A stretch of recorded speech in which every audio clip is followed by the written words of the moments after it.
Shiny Charizard. Arguably one of my favorite shiny Pokemon. And yet, I've never actually caught my own. Well, I mean, I have one, but I wouldn't call it mine. Let me explain. So I have a shiny Charizard.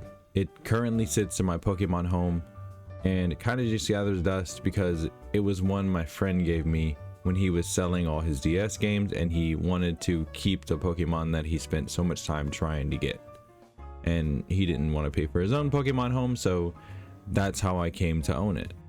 And while that one is nice, I kind of want to have my own, one that matches my trainer name and my trainer ID.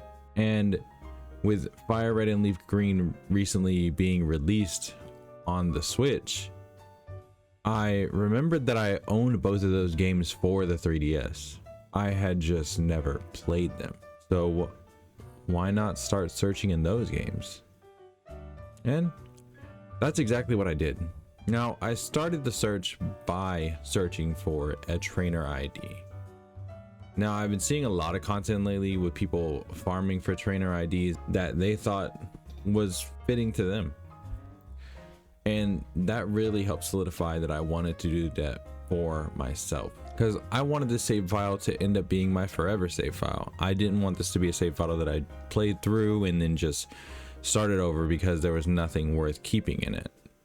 And wanting to do a forever save file means that this isn't just going to be a one-day thing. And knowing that and having no real criteria for what I wanted my trainer ID to be, I just started searching until finally I saw a number that I felt like resonated with me. The ID I got is 44466. So I'm very happy about that. That's a great set of numbers. So now I can actually play the game and Now, after finding my trainer ID, I could finally shiny hunt. And to my biggest surprise, I only spent about 8 hours on this hunt the first day, which also happens to be 280 resets for me. And that's how long it took to get my shiny Charmander. I forgot to record, but shiny Modest Nature Charmander. Oh my god, I wasn't recording because I've been spamming A and B over and over again this whole time, but 286. I just upped the count on accident. 286. It's a little bit over like 8 hours. Shiny Charmander. Awesome. Okay. Now, with a time-consuming hunt like this, I didn't want this hunt to go to waste, especially since I had luckily gotten a Modest Nature on my Charmander. So before I step foot in Brock's Gym or even step foot in the Viridian Forest, I spent the next 2 days knocking out Pidgeys and Rattatas. And being that the next EV I need is Special Attack, which I can't get until Pokemon Tower, my prized Charmander that just evolved into Shiny Charmeleon would have to sit on the sidelines for now. Oh, and I forgot to mention I caught a Mankey beforehand so I could take on Brock's Gym without having to use my Charmander or Charmeleon. And also because I think fighting is strong against rock. I'm still very hazy on like type weaknesses, but that's my assumption and I'm gonna go with it. So after finally arriving at Brock's Gym, taking on his Geodude and knocking out his Onix with a low kick, I was finally able to leave Pewter City and make my way through Mount Moon. And when I finally arrived to Cerulean City, I took on my rival. After that, I decided I was going to do the Nugget Bridge exploit, which if you don't know, it's you beat all the trainers on the Nugget Bridge and then you lose to the Team Rocket Grunt who gives you a nugget and asks you to join Team Rocket.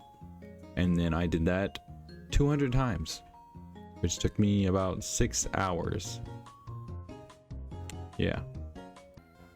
Okay, so I've spent more hours than I can count doing this Nugget Bridge thing. So I want to see how many I have, and I'm going to see how much money that I make with this.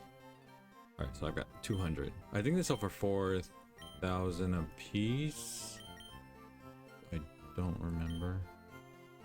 5,000. Oh my god. 99. 495,000. Yes. And then 99 more. 495,000 again.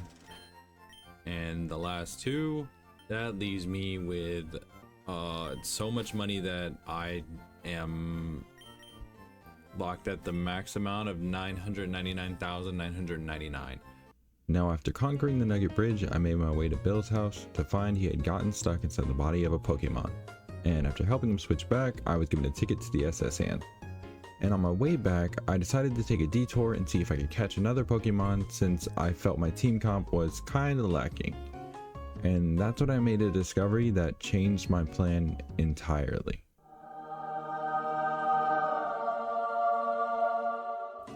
Oddish. Why is Oddish important? That's for the simple fact of the EV it gives out when you faint it. Special Attack. With Oddish, I can completely forgo my earlier plan of waiting until Pokemon Tower to train my Charmeleon.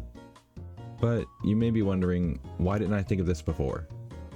That's because Oddish is a version exclusive in FireRed, and on Route 24, you only have a 25% chance of encountering it, whereas in Leaf Green, you would instead encounter Bellsprout. But what I also learned is I can use a method most shiny hunters use to boost their odds of finding Pokemon with low encounter rates. By using a repel and keeping a Pokemon around level 13 in my party, I could boost my odds of finding an Oddish to 50%. Now, since I am knocking them out, I did inevitably reach a point where my lead out leveled the cap of Oddish, but I knew that going into this. But after a couple of hours and 252 Oddish later, the time had finally come.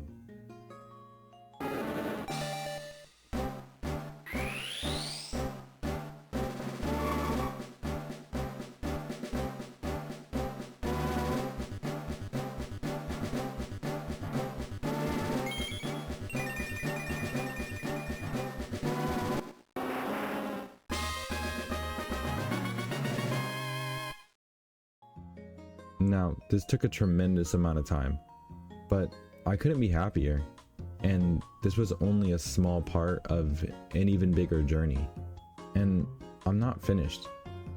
So be sure to subscribe if you want to see more. I hope you enjoyed the video, and I have so much more planned for the future that I can't wait to share with you.